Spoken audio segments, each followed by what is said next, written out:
Good morning, PNUV. Hi, I'm back. This is the second part of our mini lecture series on finding balance in the new normal, a quick guide on psychosocial support during a pandemic.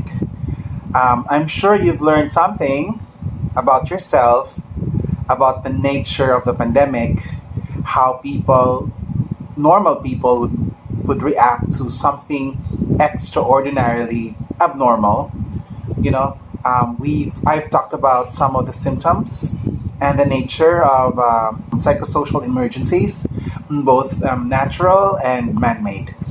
I have zeroed in on the specifics of the pandemic caused by the COVID-19 virus, and I've discussed with you the effects of this pandemic on the individual person in a more personal level, and also in terms of the person's relationships with other people, his functioning, and of course, its impact on the community. Many of you might have questions to ask, and I'd like to underscore and emphasize the importance of this lecture, that this is not just psychoeducational, this is also a way to identify potential clients or people who might need a follow-up help from me, considering that I am the only registered guidance counselor in our university.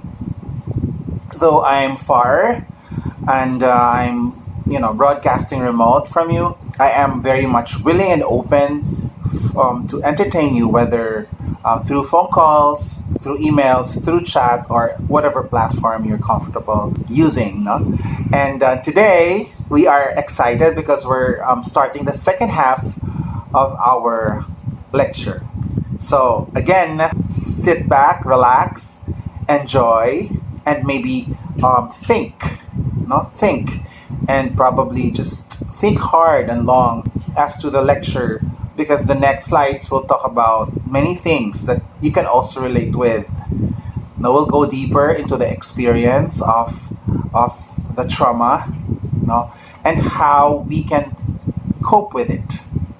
These are practical steps and inputs I got from my trainings, both locally and also nationally. For starters, I was one of the representatives last 2013 in a very intensive training, a 3-day training sponsored by the Philippine Psychiatric Association, as well as University of the Philippines. I was sent somewhere, I guess it was in Pampanga. This was also a lecture, seminar, workshop facilitated by professionals, medical doctors, because they were psychiatrists. Most of them were psychiatrists, and also the participants were medical students. I was the only non-medical participant there because all of them were medical students and medical doctors, actually, who were members of the Philippine Psychiatric Association. And aside from that, I also have been exposed to some trainings on psychosocial work as part of my training in the Philippine Guidance and Counseling Association, because that was part of our workshops, national workshops, for us to earn continuing points for continuing education program to renew our license. And also, I have been a member of a network of local and national teams that went to different parts of the country for the last 10 years. In fact, as early as 2009, we were already part of a debriefing group that was the only university sponsored group. That was the time when I was still in my previous school, and we were volunteers during the September 2009 tragedy in Manila, when Ondoy, I know you can remember that very well, struck Manila and Luzon, the rest of Luzon, but it was Manila who was, I guess, one of the hardest hit areas. After a month, I guess October of 2009, my team, I was the head of the team from my school, from my previous school, and I also had volunteers. And we partnered with the University of Santo Tomas, the psychotrauma clinic of UST, that trains mental health professionals, and aspiring psychologists and mental health professionals to their graduate school program. And also locally, I have been exposed to a lot of trauma work involving violence against people and properties in La Castellana, Pulupandan, and then I was also part of the team that debriefed and handled the team that came all the way from Leyte during the 2013 Yolanda event, the biggest storm that ever hit Earth or land, and we were at ground zero in Yolanda.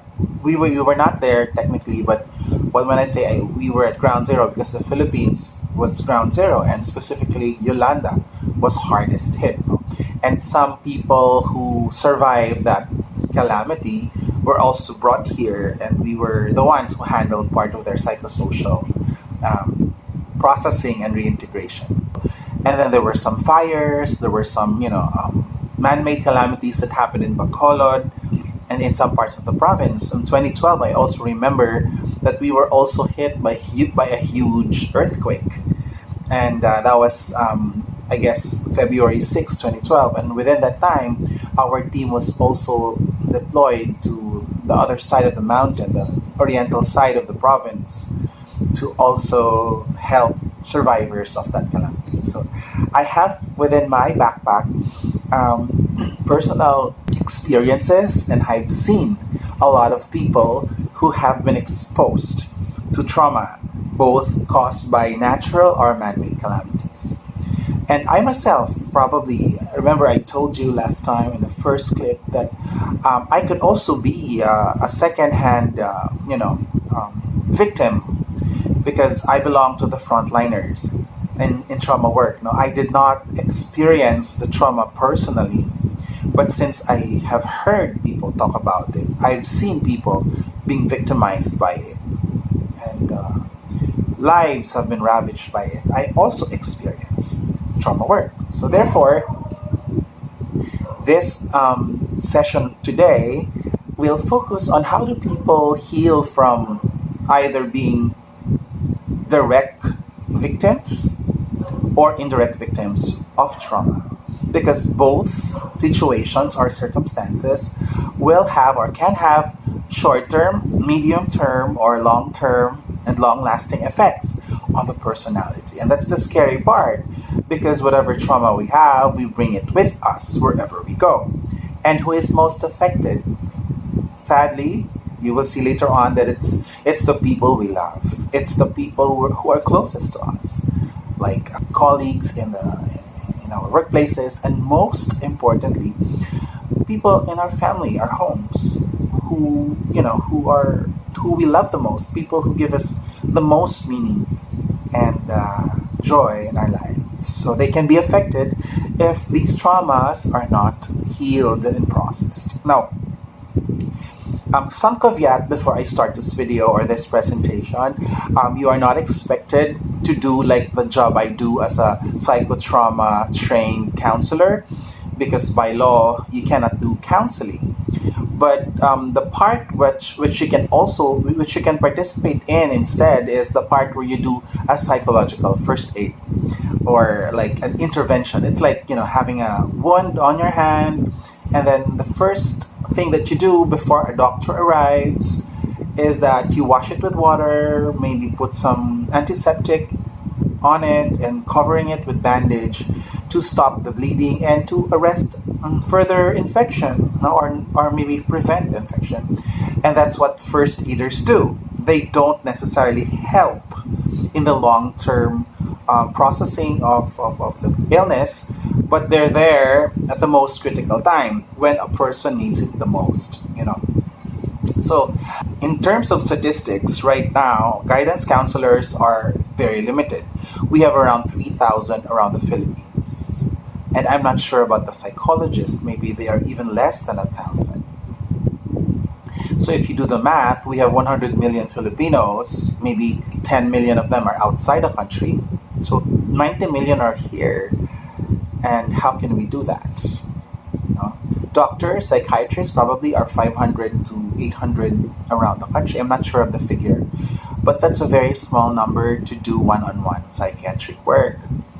That's why this video will also try to usher in and foreshadow the role that laymen like you can play in the healing process, because we are still healing. In fact, we are not yet out of the woods at this time of the pandemic. We are just trying to peak, or the cases are just peaking nowadays. As was predicted by UP, they are just increasing in number, and it's becoming more scary because the restrictions are already eased up. And while restrictions were eased up, people were coming in and more people were coming in. It's quite ironic that just as when more cases with potential infections come in, less restrictions are being posed right now. So we ask ourselves, so what can I do? How do I help myself? Do I feel helpless and feel sorry for myself and just embrace this victim mode? Or do I break through, help myself, maybe get some help in the process, and then become a winner and a survivor, and later on look back and say, I have survived one of the strongest and biggest pandemic to ever hit mankind. So that's the gist of our lecture today. I hope you're excited, because I am excited.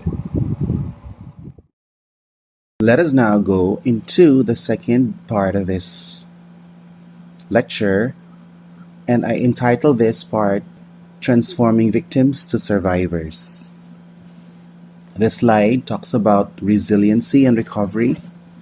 It also incorporates research and evidence-based information on resiliency and recovery, how people recover, what are the factors that can contribute to the recovery and the resiliency of each person, very important components of moving on and healing. So the discussion points will focus on the following factors that influence resiliency, the different stages to trauma recovery, the 7 criteria of trauma resolution, and coping mechanisms among Filipinos. Judith Herman, the author I was referring to you in the first session, talks about factors that influence resiliency among people. When you talk about resiliency, it refers to your ability to bounce back from your original state after having been exposed to something extraordinarily different or dramatic or stressful, like this pandemic. If you want to use a metaphor, then we can use a balloon. Example, a regular balloon that was not inflated, and then you consider that it's stable or very relaxed state. Then a pandemic happens. It's like you fill in the balloon with a lot of air. So the balloon is stretched to almost its limit, to its breaking point. And then after the pandemic is over, you let go of the air inside and the balloon goes back to its original shape. So that is the metaphor that can be used to illustrate resilience. Do we have that ability to bounce back from our original, shape before we were inflated, or do we continue to be inflated, or do we continue to look different, or maybe to be in a bad shape after a particular incident? So a very resilient person may go through something huge like this pandemic, and after that, he or she goes back to his or her original shape. And that is our goal. So Judith Herman says it is very important that there is a component of high sociability. She says the length of time required to recovery relates to the quality of a person's intimate relationships. I have been saying time and again the importance of a strong support system. That no one, even the most resilient ones, can recover and, go back to their original shape by their own effort. There has to be help from outside sources, from intimate relationships, not necessarily spouses and only, but people who are close to you, the ones who are closest to you, friends, colleagues, neighbors, ministers, priests, someone from your church, anyone, you know, whose influence in your life provides that high sociability, because there seems to be a very good correlation between resiliency and high sociability. The second one is thoughtful and acting coping styles. Okay. What do we mean by this? Coping can be good or not good. Coping can be productive or destructive. Like some people use a lot of negative coping, like drinking. There seems to be an increase of drinking among people who are holed in at home during the pandemic, or maybe smoking, and all these self-soothing behavior. In fact, I was talking to one of my best friends who lives in Oxford. She's a nurse there, and she says the UK was alarmed because after almost a month of ECQ or lockdown, they realized that there was an increase of suicide in the homes. That is not a good coping when it's self destructive. And by the way, in Cadiz, it seems that suicide is also quite prevalent. There seems to be a high incidence of suicide across different age groups prior to the pandemic. Some people also use coping styles that are destructive, not just to themselves but other people. Like they can lash out at people, they can actually vent their frustration on their pets or destroy their property, just to get over the stress. Or so it's not a good coping style. What we want here is a high degree of responsibility for the protection of others. If you feel that you are meaningful in a way that you can help others, it's thoughtful, meaning you have used your cognitions or your mind very well. And acting, okay, it's thoughtful and acting. So you have thought about it and you have carried it out for the benefit of others. Then that's helpful. Knowing that you're able to help, that's the point. Because it makes you feel good about yourself despite this pandemic when you know that you have done something good for others despite the circumstances. If you were able to listen to someone despite your own personal struggles and personal fears about this pandemic, this virus, that sort of lessens your attention from yourself and you direct your attention more toward other people. And that's more therapeutic because you're less conscious of your own issues, you're less focused on your own problems, and you're less stressed out in terms of you really thinking about something you cannot control. The third important factor in resiliency is a strong perception of your ability to control your destiny. While everything I said, I remember the line I used in the first session.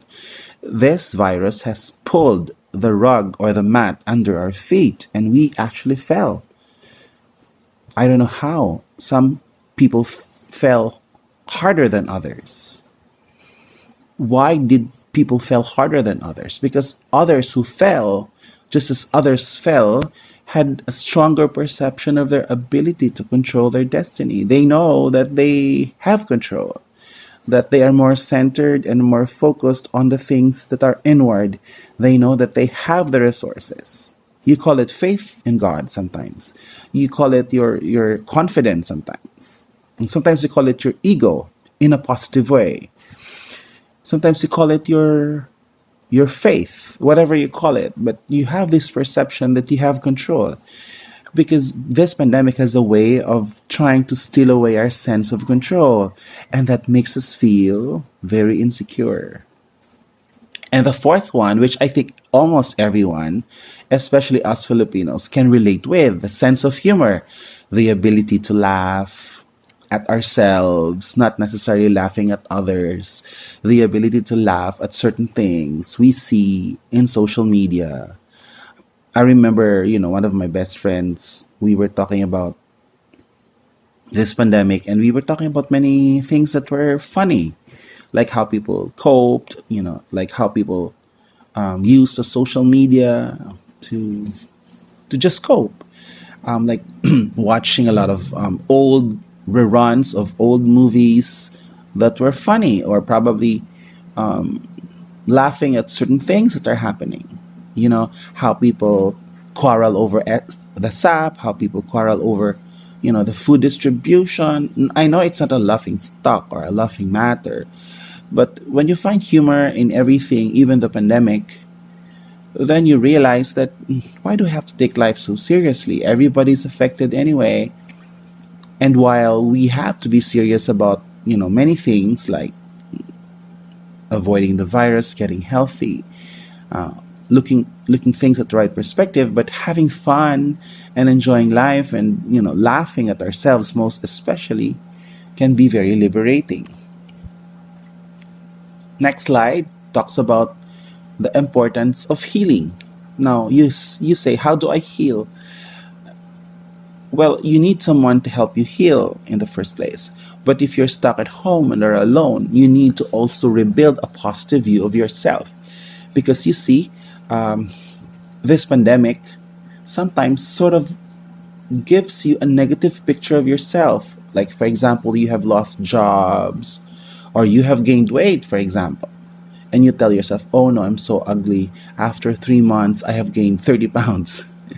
And that makes you feel so bad about yourself. But in a more serious note, if you feel you have lost something, or maybe you have lost a very important thing like a job or a relationship, someone has died because of this pandemic, you view yourself in negative light and you say, oh my God, I am a victim, or I have lost someone. I'm kaluluoy or kawawa, or I feel hapless, hopeless, and helpless. So the pandemic does that to us. Like, what about me? What kind of person am I already? I have lost my employment or maybe my big business. So that sort of erodes your self esteem. So it's important to rebuild that. Restore a sense of personal worth by rebuilding a sense of control. Remember, one of the factors that helps us cope is regaining our sense of control. And some people, I'll just segue a bit, no? Because some people use, for example, coping where they derive control using food. So they eat a lot and they end up getting fatter or bigger and they feel worse about themselves. Or some people use control by gain control by drinking. That's one of the things they do to control. But there you have to be very careful using these self-soothing behaviors, because instead of giving you control, you can actually spiral into being out of control. So you can focus on something that you can control, like exercising, writing down your thoughts, building a good hobby, gardening, dancing, Zumba. These are things that you can control. And the next one is rebuilding sense of self-respect.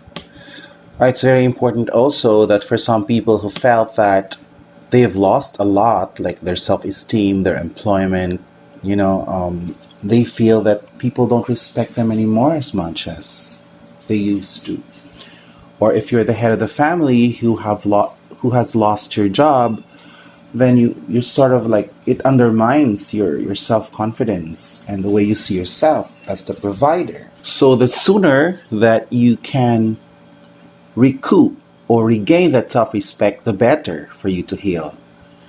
And for the people who have really lost something, whether physically or emotionally, like losing a loved one, losing an employment, losing a source of income, or losing one's freedom, you need to mourn or to go through the process of grieving. It's very important that as human beings, we go through the process of letting go, because that's the only way to heal. We cannot just jump and above it and not go through it. Okay, so mourning our losses, we have to mourn our losses, and we need to go through the pain of letting them go. Next slide. This figure 5.2 is actually called Circles of Life, but this is a more indigenous Filipino framework I got from my training in Pampanga. This was developed by UP, I guess, in collaboration with the United Nations, if I'm not mistaken. They have realized that when a person, a Filipino, goes through a pandemic or a crisis, there are four important areas in our lives which need to be okay in order for us to be okay. If one or more of these circles of life is not functioning very well, the person will find it hard to cope. So let us all go through this in a more reflective mode, asking ourselves, do I have this? Did I develop this part of me during this pandemic? Did I feel okay in this aspect of my life? Or did any of my family members, loved ones, and relatives and friends and significant others show symptoms of not being okay in these areas? We will see. No? The first one, they call it kaginhawaan, or kahulugan at pananalig. It's a very Filipino and a very spiritual aspect of the circles of life. In fact, these circles of life are very important when you do your psychosocial processing in the end, which I'll give you a foretaste of in the next session. No? You can practice this at home using the four circles. So you check yourself. You use this with yourself first. You ask yourself, do I find meaning and faith in what I do? And maybe in a God who I know is bigger than me? Do I find reasons for living despite this pandemic, despite my losses, and despite the deaths around me? Do I continue? Because this is very much connected to a very, very strong philosophical foundation of the West. Existentialism and phenomenology, right?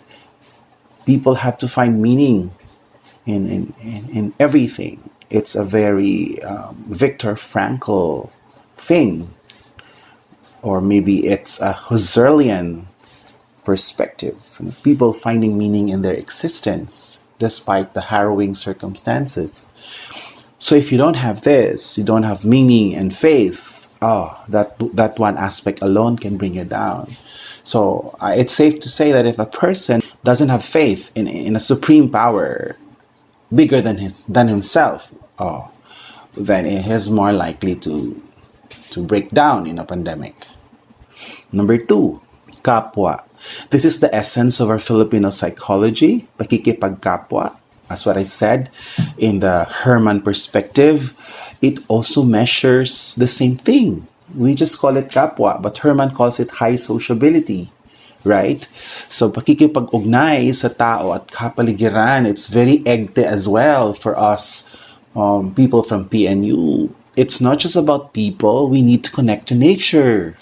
We need to connect to the trees, the animals. One of the things that, for example, that helped me cope with this crisis were my 2 dogs who were constant at my side at the height of the pandemic in March and April, where everything was very uncertain. My 2 dogs kept me sane because they were there.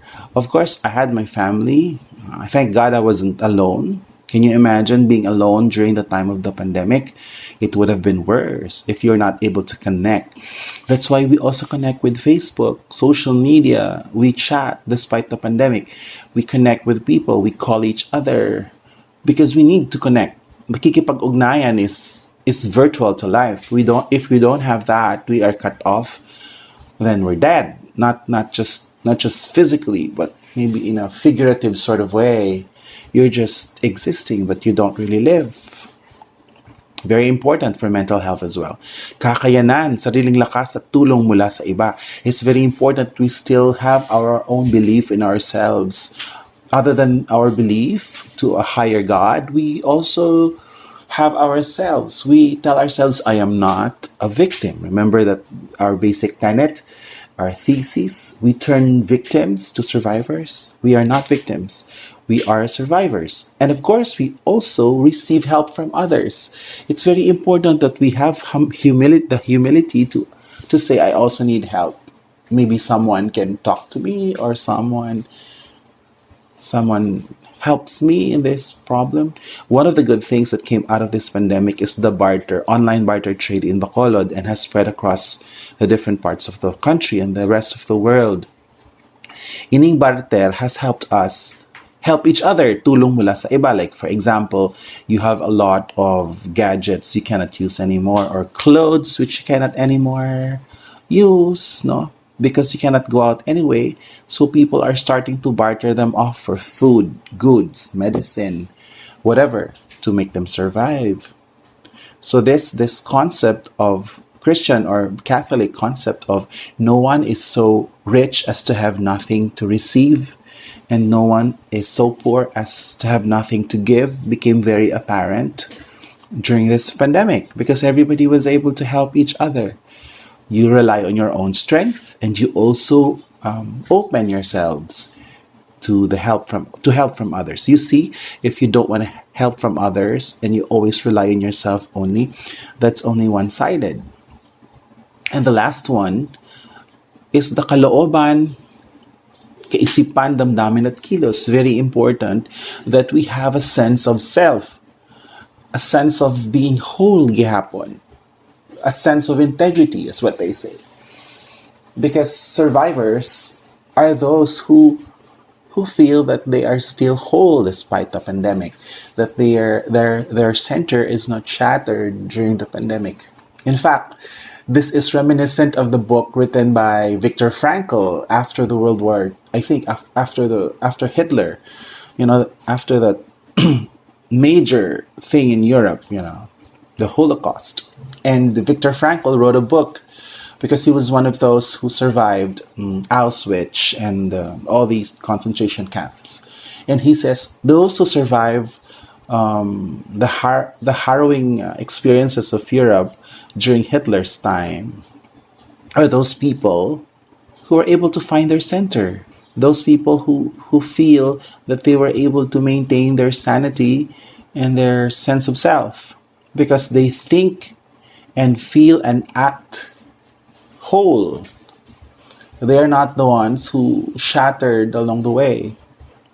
So it's very important that you see the holes and the circles are not independent of each other. You see they crisscross, or they sort of overlap with each other, because these are things within each personality. This picture captures the entirety of our whole being.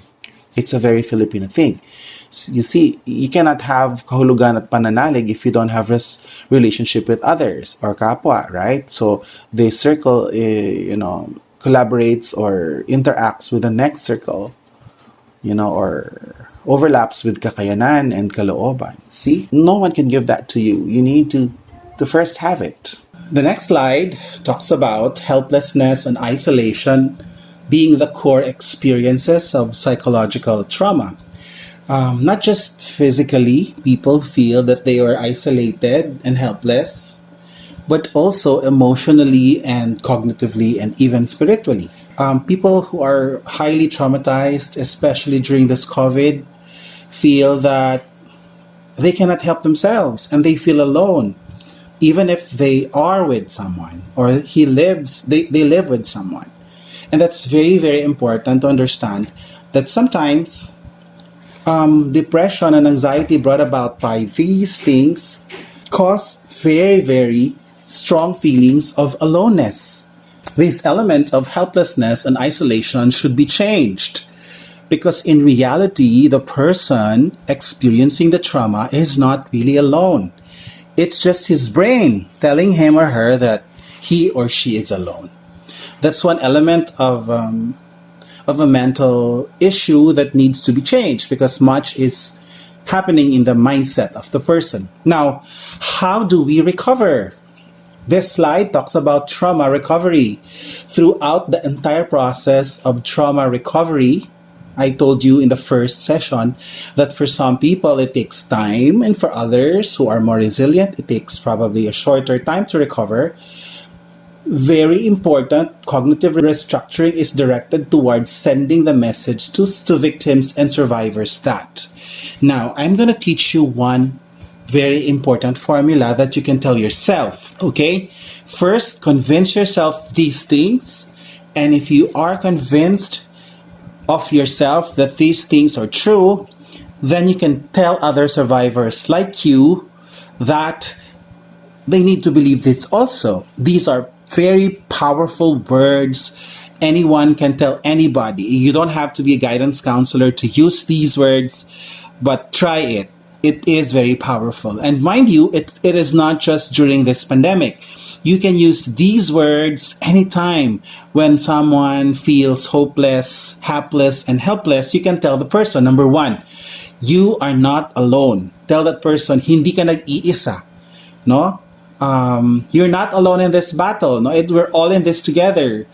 No one should feel alone. Number two, it is not your fault. Hindi mo kasalanan or hindi mo sala nga napatay imo friend or imo partner, spouse, whomever, because you contracted the virus and probably it infected them. It's no one's fault because no one planned this.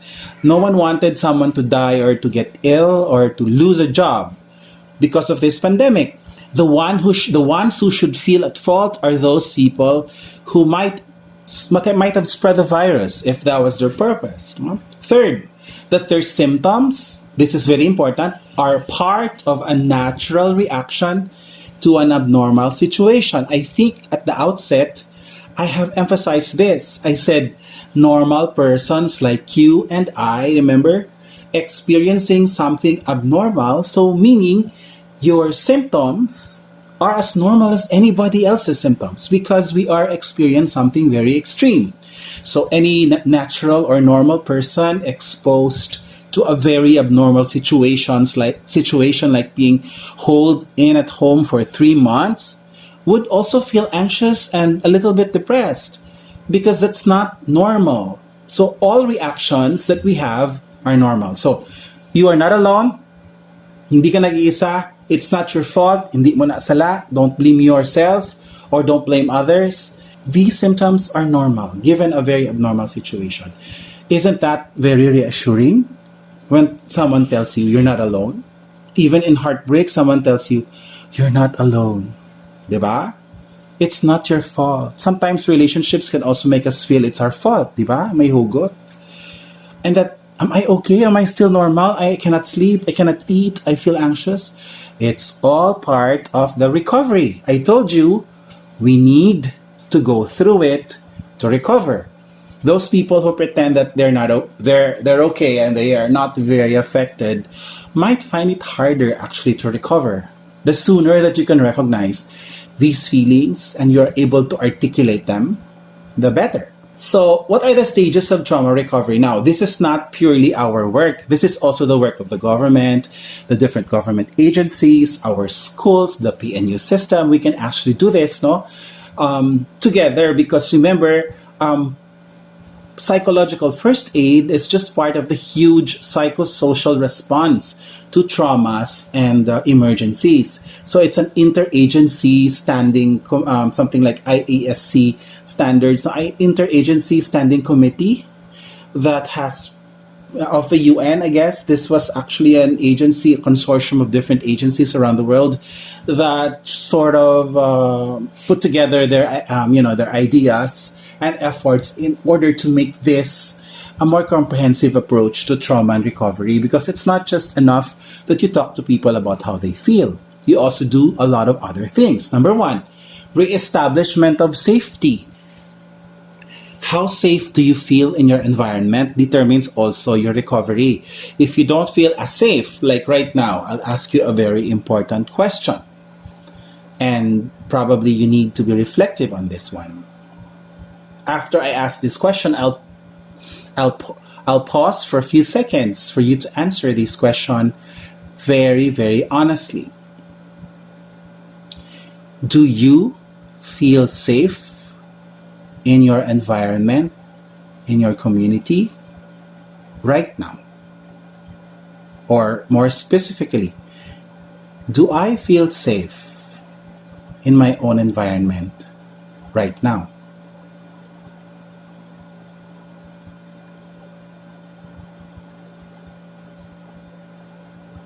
If for some reason you feel that there is not much safety yet, it's okay. Because as what I've mentioned earlier, we are not yet out of the woods. We're still in the process of dealing with a pandemic. So it's like a hit and miss thing. We don't know what's going to happen, say, in the next 15 days or so. Will they still continue with the MGCQ? Are they going to revert back to ECQ? Do they totally abolish all the restrictions? We don't know. But by the rate we are going, it seems like it will still have to take a long time before we establish a sense of safety. But within our small context, like for example, our own community, our own households, we should need to reestablish that sense of safety, even if everything is just hanging outside. It's important that we still feel a little bit safe, like in your own home or in your own community. Telling and retelling, remembrance and mourning. This is also the part where you can help. Remember the importance of you listening to someone, telling you their stories, how they feel, the telling and the retelling part. Although I'm sure you don't have, or you may not have all the answers to their questions, or maybe you don't have a very enlightening and earth-shattering answer to all their trauma questions, maybe, and their confusions. But the act of telling and retelling is very therapeutic. It's very, very helpful. Like, doesn't matter what the answers are as long as you share the stories, right? We don't really know what's the perfect answer to your problems or issues, but the simple act of telling and retelling helps you diffuse the stress that you feel, and then let go of certain emotions that keep bottling up inside you.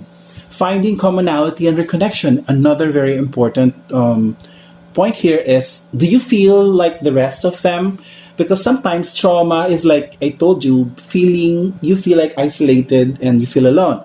But when you listen to others tell and retell their stories, among manitaning perfect for us, no, my dear PNUV colleagues, na may telling and retelling gitang apart. I don't know how feasible this is given the time and the circumstances. Right now, we can tell and retell virtually, pwede, kay mas nami, gid ang group thing tani, no? The real aim of my session is we stop here and we go into the telling and retelling part for those who are ready. Yan. So it would have been perfect if at this point of the talk, or maybe if this were a face-to-face session, we would stop here, and then those who are feeling that they need to remember and mourn and talk about it can already get a support group. Of course, with the assurance of confidentiality and anonymity, no? That it is within our own circle that we talk about this. But sige lang, no? Maybe after this second session, I can give you more time for telling and retelling. It can be an option because it doesn't have to be me, handling or facilitating the telling and retelling. If, for example, among us, 40-something of us at PNU, you can find someone you can tell and retell your story to, that would be perfect. Like maybe person A partners with person B and tell and retell. Sino ang nabudlayan mag-tell and retell? Usually it's the men. The women have no problems telling and retelling. In fact, women, feeling ko, in my observation, this is not a sexist comment or observation, but I think women find it easier to tell and retell. Given their nature, they love to talk. But men need the telling and retelling too, because men would rather drink probably, or smoke, or do some self-soothing behaviors instead of talking, because they feel that probably it's not a sign of strength to feel vulnerable. But men in the community, please, it's as important to you to tell and retell this part, because if you don't tell and retell, you might experience the PTS that I mentioned before, post-traumatic stress symptoms, no? The finding commonality and reconnection is the part when people tell and retell, you realize, aha, ay sus, abi ko, ako lang. Diba? Did you feel that way? Sometimes when you see people, ay, ako man, di ka tulog. Ako man, praning, diba? May mga symptoms. Or ako man, my God, isa lang ka sore throat, feeling ko, patay na ko, do mo na. No? So we need to find commonality because that commonality connects us again as a community. Though virtual, we can do that. And then we organize for community action. I think what's good about us is prior to this training, we've had already done some community action from the safety of our own homes, nag-donate kita and everything. But that's not enough, no? We have to continue that because you see, one of the ways to recover is for us to be able to help others. And despite, I told you, nobody is so poor as to have nothing to give. Even if you feel the poverty of being alone, or the poverty of loneliness, the poverty of not living in a very normal pre-COVID days, you can still give and we can still organize. Yeah. Next slide. So amo ni siya, no, gin-discuss ko na ni ang stages to trauma recovery. So very important na sigon ko na ning part, kaya I already have discussed that with you, but these are the ramifications of each part. In the establishment of safety, you address issues of bodily integrity that include, no, the most important thing to trauma recovery is hindi man dapat counseling dayon or debriefing or first aid. It has to be making sure that the person's physical and health needs are provided for. Kaya wala man purpose or wala man pulos, nga gutom sila, and then mahimo ka counseling, no? So establish physical safety and health needs. So we might also need the help of the government for this, to restore the bodily function, to give people sustenance, food, clothing, shelter, especially in times of major calamities aside from this pandemic, mga paha, bagyo na, floods, storms, mga sunog, kinanglan people feel safe and they can eat and they have a place which they can rest, where they can rest. I mean, management of post-traumatic symptoms, amo na tong symptoms na ginhambal ko, this can be managed by mental health professionals, kay damo ni ma-chip in sa recovery process. This is not solely our work. This is, I said, so it's also the work of the government, the work of maybe DSWD, the work of Department of Health, the work of Psychiatric Association of the Philippines, mental health groups like guidance counselors. So these are symptoms that are post-traumatic. Now, if these symptoms are just one, like say, hindi ka lang katulog, by the way, I want to emphasize hindi ka katulog, I suggest you talk to me.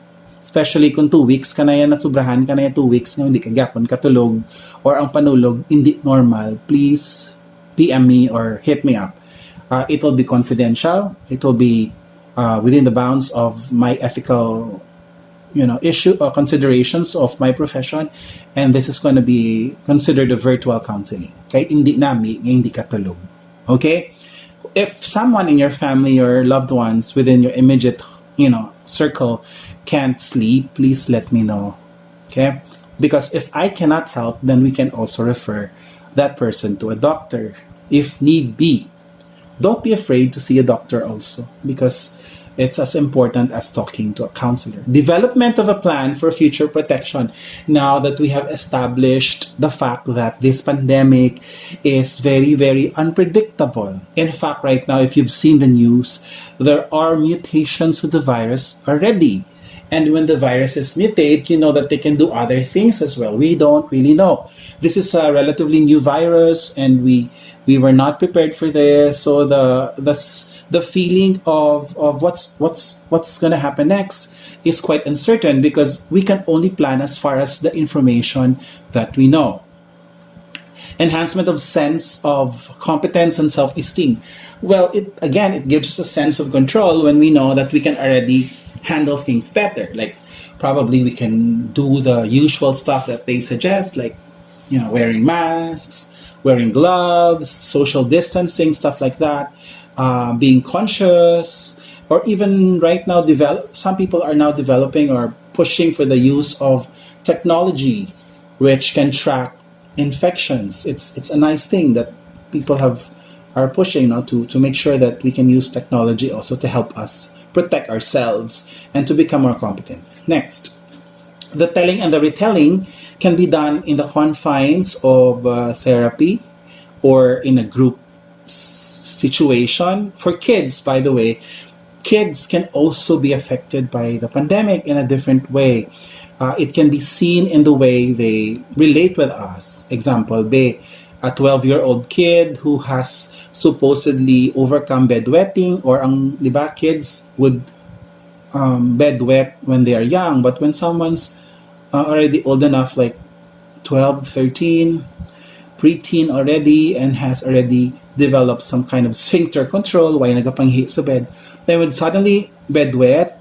That can be a sign of stress, di ba? Mga muna. So, importante na for kids, they cannot articulate their feelings. Like us adults, we can be madaldal or palahambal, but kids cannot do that. So, what we do is to use clay, mitten dolls, drawings. If you've noticed, kung sino naka-visit sa counseling room ko, I have purchased some clays already and some drawing materials for my kids, for our kids who come in for a play therapy session if they cannot articulate how they feel. And you also watch your children's play, because once they play and you think that their themes in their play show symptoms of, si Mambalbi, ang kid, hindi katulog si baby, nakulbaan si baby, or something sa play niya, i-pick up nyo gid. Okay, that might be also part of their telling and retelling, no? In a kid's perspective. So, ang mga group discussions ni, when you feel like it's safe to discuss how you feel, can be helpful. Maybe, suggestion lang, you can pick this up during your informal discussions. We can do a group discussion. I can do another session on the group discussions alone. We can do a Zoom, maybe, because it might be detrimental kung damo-damo kita in one big session. So as your counselor doing remote help, I think kita na ng kinanglan now. I suggest, as after this series of talks, maybe starting next week, kung free man ka mo, kag waay ta gahimo modules, may time ko for you, like probably 1 hour or less than an hour. We can do a virtual Google Mail talk or session by groups of 7. Basta namin lang yung signal. No? We can do that. Because I can facilitate, and then maybe Miss Fatima, being the associate dean, can help facilitate, identify groups that are comfortable. Like may mga clicks gid man tayo sa PNUV, no? I understand that we have friends nga we are more comfortable being around. You can choose your circle of friends. Like group A consists, for example, of a certain group, or maybe ka-department nyo, or basta, kung diin sino da upod nyo, you can bind together, tell me your group name, and then the composition of the group, and I can schedule telling and retelling sessions for you, so that we can also benefit from it. I might benefit from it, by the way, also, because even if I were the facilitator lang, I can also learn from you, no? So very important. Kung magsagad na kamo sa telling and retelling, you can also do this with your family or with your friends. But I, again, warn you, hindi nga ni ubrahon kung hindi pa kamo confident. No? Sige. But the experiential part will surely help you understand. Next, the finding commonality and reconnection. Again, I mentioned the universality of the experience and the feeling of sense of oneness, and the reestablishment of important relationships. Feeling mo, hindi na sa imong boyfriend mo, kay why na ka makita for 3 months, di ba? Pwede mo lang na, virtual kiss or virtual hug, di ba? So, wala rason hindi makalab life just because may COVID, di ba? Of course, I'm not forcing everyone to have a love life. Ako gani, wala man. Charot lang that, no? But just to make things a little bit lighter for all of us. The reestablishment of important relationships is for us to be able to reconnect, and feel that as if it were still normal. Remember, we're talking about what is new normal. The old normal may not return anymore. It can be a possibility. That's the sad fact. It's hard to let go of that old normal. Okay? Having come to terms with the traumatic past, the survivor faces the task of creating a future. Remember, I said past experiences make us depressed if we cannot deal with them. And future events cause us anxiety if we're not prepared. But if we feel that we are already there's already universality of experience, oneness, and understanding of the concept of, hey, I'm okay, it's not my fault, I'm not alone, this is very normal, then we have a better concept of future. That's why I said, Kina, we're excited because we want to see the end of it. We know that kung pwede lang, kung genie lang ko nga may magic bottle or whatever, mabala ko, genie in a bottle, I mean, may magic ko nga wishes or whatever, I can just say, okay, let's go now to 2022 where everybody is already okay. But you know what? You'll be losing the excitement, the challenge, and the insights of the ride along the way. So hindi lang tayo magdali. No, we have to be in the moment. Okay? Now, next slide is empowerment and reconnection are the core experiences of recovery. Tutuod gid niya. In any trauma, whether nabahaan, nabagyuhan, nasunugan, o even mga people who were victims of violence, na-rapean or naholdapan, whatever. Basta like genocide, for example, in Africa, parts of Asia, you know, these things happening, for example, in Sudan and Congo, etc. The earlier, the better that they feel empowerment and reconnection. Kung sa Pinas, ano ang symptom or ano ang sign na nagbalik ng tanan sa normal? Can you guess? Hindi ko mabatian ninyo sabat, no? But if you guessed nga may basketball players na sa basketball court, everything seems normal. Have you noticed? Nga kung nagahampang na basketball ang mga bata, mga tao, do ka normal na sang life. That's why sa mga evacuation center, one of the things we establish or we encourage right away is let's go back to as normal as routine as possible. Like, even if ara ka mo sa isa ka big gym, nga ga-share ka mo tanan CR kag tululugan, but if you can resume school and a sense of normalcy of school, even if it were virtual, or a sense of regular routine coming back is actually very important. That's why I am also at a dilemma. Kay part of me wants that school should be suspended, to be honest. Kay delikado. That's only one half part of me. But another part of me is this. The sooner we can go back to a regular routine, like we can still go to school, quote-unquote, virtually, the better para hindi ta mag-feel, quote-unquote, abnormal. Kaya wala ta nag-untat sa aton routine. Because one of the things that make you sick is when you are not resuming from your routine. No? So, sige. Next slide. Organizing for community action, community mobilization, this is a big thing. Strengthening of social support system. When the survivor has constructed a coherent system of meaning and belief that encompasses the story of the trauma, he or she is now ready to face issue of the present and the future. How do we do that? Ari, very important ni siya. So again, I want you to be on a reflective mode. This slide talks about Harvey's 7 criteria for resolution of trauma. Oh, butang ta, hindi magida tanan traumatized. Feeling ko hindi ko traumatized, to be honest. Kay part of me is connecting still with people. Kag to be honest, I was also doing counseling and I also was going through counseling with some friends. Counseling not in a formal way, so na nakakope ko better. No, kay I'm with my family. I don't feel anxious nga layo ko sa ila, nakapuli ko March 13 dayon, and then I get to see my family, no. But for those who feel nga bina-stranded sila somewhere, no, nga way kapuli, or even if you were at home but you don't feel as safe, this is the checklist of those important criteria. Kung nag-okay ka na. Number 1, symptoms of post-traumatic stress disorder. Although I said, hindi man tatanan ga disorder gid. So, pwede lang PTS, hindi lang PTSD. Because I don't want you to say, naging diagnosed ka mo may PTSD ka mo. Wala ka mo PTSD. You're still normal. Probably may PTS lang. Post-traumatic stress. What is post-traumatic stress?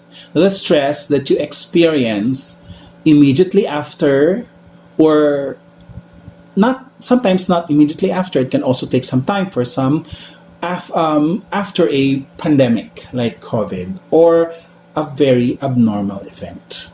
So, ang mga symptoms mo ito, hindi ka katulog, hindi ka ka-decide, you feel anxious, you feel like you're on the edge na hindi nagawa as manageable. In fact, to be honest with you, remember I opened my services in April and May to our students. You've seen, I'm sure, the post na I requested Dr. Janet to post sa aton website with the permission, of course, of Dr. Garancio, no? That I can reach out to students. And to be honest, I think I counted around 9 or 10 of them. Kay ginlag ko gid ang cases. We're saying during March na sir, klaing gid ka anxious for no particular reason. Gilakat-lakat la ko sulod balay, di ko katulog, stuff like that. Mga common nga mga experiences. Then now, I'm talking to them, mga Juna, someone said, sir, I cannot really say that the symptoms are gone, anxiety attack pa ko, but I can now manage. Because the key term is manage. You can say totally cure right away. Diba? You cannot tell your diabetes, you totally cured ka na. Or your high blood pressure or hypertension, totally cured ka na. Or in my case, may HAPO or asthma, totally cured ka na. You need to manage it. Person is able to bear feelings associated with traumatic memory. So, kung madumduman mo, hindi ka na ma-shatter. Dumduman mo lang, probably with healed memories, pumaba ka lang, yeah, I've felt that and I felt bad, but, okay. Hindi na ako as affected, but I still feel bad. No, manapatay yung doctor ko or ang friend ko, nga close ko gid nga to sa Amerika, nga frontliner, no, etc. or et al. She has authority or he has authority over her memories. The next is the person has developed authority over his or her memory. So meaning you cannot control what you can think about or what your mind remembers, but you remember with healed memories. Because trauma will always continue if you keep coming back as if it were happening again and again. That's the issue of PTSD or the post-traumatic stress disorder. There's always a bad recollection, reliving of the experience as if it were happening to you again, feeling endangered, even if the situation has already improved or there's some sense of safety and stability, but you still feel unsafe. Memory is coherent, narrative linked with feeling. So when a person talks to you, he can talk to you straight, like he has already control over his feelings and is being consistent. Because some people who are traumatized talk like robots. They're talking one thing, but their affect, is very inappropriate. Sometimes people cannot even articulate how they feel. Do mga unfeeling bala, feeling nila na wala may na-feel o dumduman ko nga amo to natabo but why ko may na-feel. The feeling of being unfeeling can sometimes be difficult, no? Damaged self-esteem has been restored. The person has already developed a sense of I'm okay, I feel more confident now, my important relationships have been reestablished, nag-connect naman ko liwat sa friends, ang gindi-activate ko nga Facebook, kay na-stress ko katama, again reactivate ko na. I have already, conversations on the phone, why na ko stay sa kwarto ko all day and feeling sorry for myself. So the victim mentality has changed to a survivor mentality.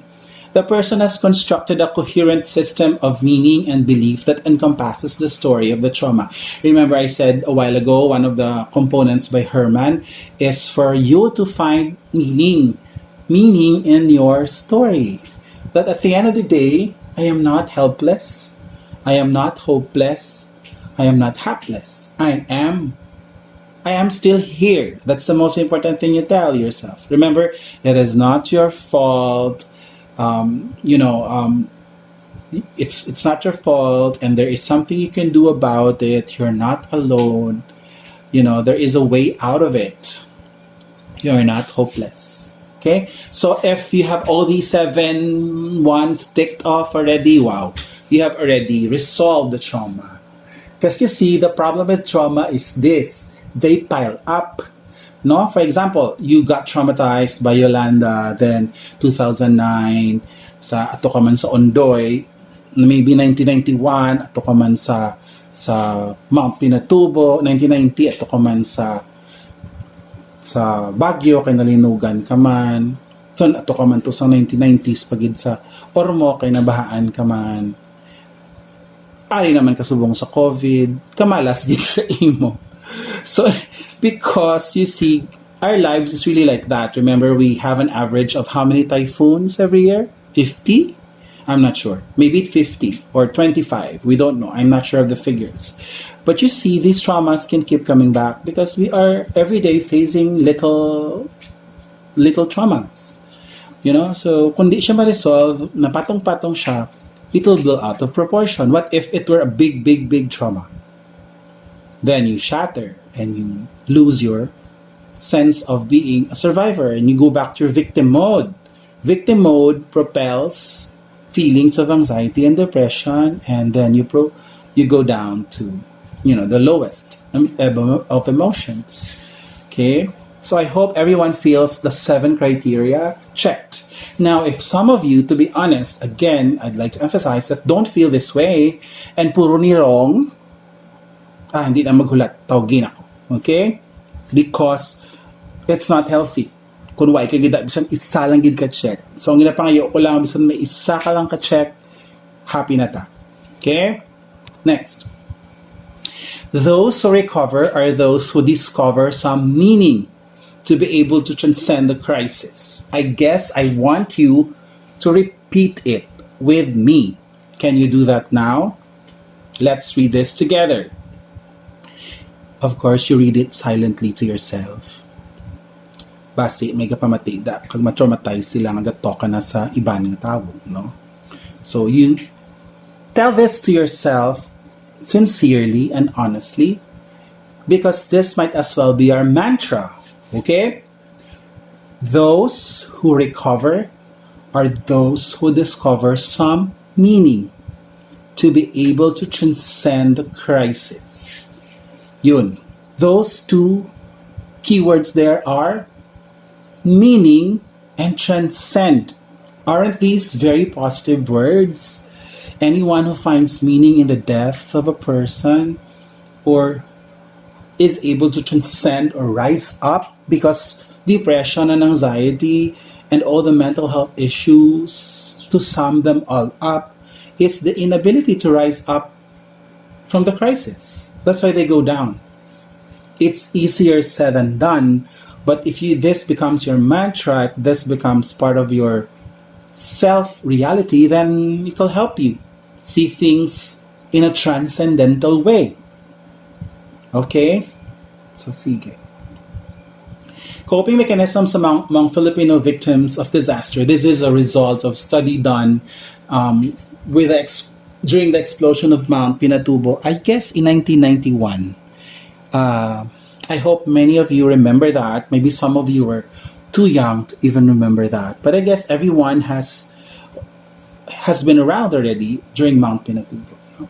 They found out that among the survivors, they find spirituality, praying, singing religious songs very important for survival. Remember the apat na bilog? That's part of our spirituality. The bayanihan, very important, no? The spirit of oneness and being part of the group. Nobody is left behind, no? So if you feel like you are part of the group, you don't feel alone, you don't feel helpless and helpless. You feel like, okay, I'm part of the group. Concern for others' welfare. So I said, if you help others, you feel good about yourself. Gabatsaganay kita, no? Why talaga selfish? Nakita lang niya maluwas. Ang iba niya bahala na da sila ya. Humor, I guess, that also figured in the circles of life. Ang bilog to. Very important, trying to get information through radio. Remember, radio lang ni siya because in 1990s, it's just TV and radio. And then since TV is dependent on electricity or was dependent on electricity at that time, good luck na lang kay waay na kuryente. So it's very important that remember during calamities, we buy radios, transistor radios with battery because that can be our last line of defense. Right now, at least my cell phone. But again, cell phones are also battery dependent. So trying to get information through radio, kitayati, we're very lucky we have social media. But we have to be careful kaya ang social media, gahatag information, gahatag man kahadlok, no? And appointment of natural leaders. There are some people who, by force of circumstance, become leaders. Ay, sila na nag-lead, nag-step up, no? And they become leaders and help their countries. Like Vico Soto.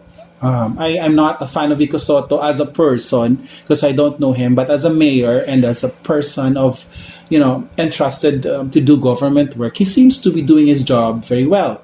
And all the others, those nameless people who have actually stepped up, no, they became leaders, national leaders. They didn't care what people say or what the government thinks, and people were putting them down for their efforts. But nevertheless, they emerged as leaders. What else? Overactivity, keeping busy, or purposeless action. Some people can do this, no? Sulit-sulit na obra, sulit-sulit nga things, keeping busy. Pwede man nga hindi healthy. Okay? Na these are signs of anxiety ba? No? Sige-sige kada paninlo, sige-sige kada panghugas pinggan, panrapo, biskan way na higko. These can be what you call compulsive behaviors, no? Which can indicate also not healthy tendencies. Passivity and dependence, these are all negative things, no? Blaming, diba? Okay, people who are traumatized may not do anything, hindi alam rumatay na lang, or they will not do anything. They get angry, or they blame the government, they blame themselves. Two things we can do: we blame others, that becomes more homicidal, diba? Init ulo mo, so gusto mo ma-vent out sa ila, or you can be suicidal kung sa imo self i-direct imo anger. So those things are not healthy. Denial of the gravity of the situation, but this is crazy and dangerous right now, because there seem to be a lot of people, especially young people, I've noticed, nga who seem to be in denial nga grabe yung COVID. They think, I don't know if they think, but that's how their actions seem to appear. Nga why sila nakulbaan? Mabulang pa sila, mapaboxing pa sila, mga manabala, mapa-party pa sila, despite the pandemic. Do not underestimate the pandemic, this virus, because it can catch you off guard, no? So these are all reactions, because people don't want to accept the reality of the virus. Increased smoking, drinking, these are self-soothing behavior. Among Filipinos, common gid ni coping ini. That's why nugay ka maugta sa mga asawa or banan yung masigi smoke and drink right now. Because basi hindi sila ready to talk. They just increase smoking and drinking because it's coping. No, but it's not healthy. Crying is normal. It's okay to cry. But if you cry all day, and you cry and cry even if there's no reason to cry anymore, ay abaw, diba? So you need also to know when to stop crying and start doing something. I cry when I need to cry, but I don't cry all the time when already I need to do something about it. So I cry, maybe set aside my feelings and move on and do something. Okay, next. Words to remember. Resiliency is the ability to recover or regain readily one's form or a particular state. That balloon metaphor I talked to you about recaps this or puts this in perspective. And recovery is the state gained or achieved with a significant decrease or removal of unpleasant physical and psychosocial consequences of the adversity and the eventual regaining of one's life. So you gain and achieve a significant decrease or removal of unpleasant physical and psychosocial consequences. Hindi siya gambal total, no? Because there will always be a pandemic. It may not be COVID-19. It will be something else again. Right now, it's rainy days. Rainy days have started. And you know what happens during rainy days?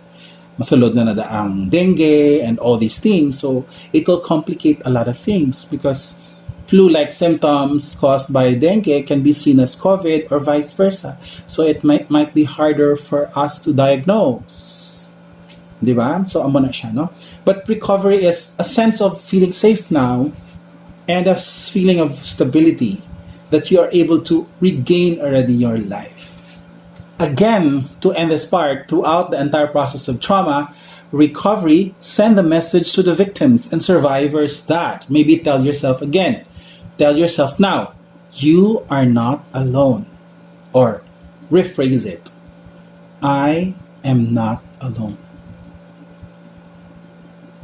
Tell that to yourself. Second, it is not my fault. You say that to yourself.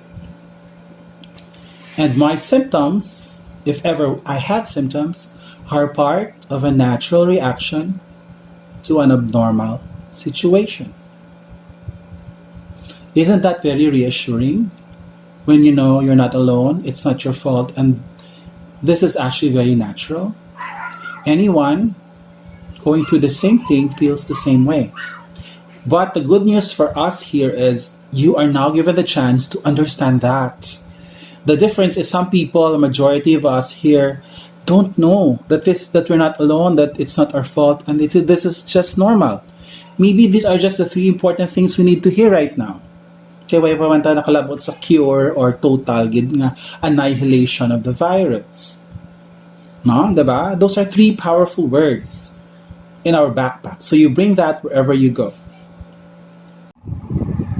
Well, folks, that was the second part of our series. I hope it was an insightful and enjoyable and a learning experience for you.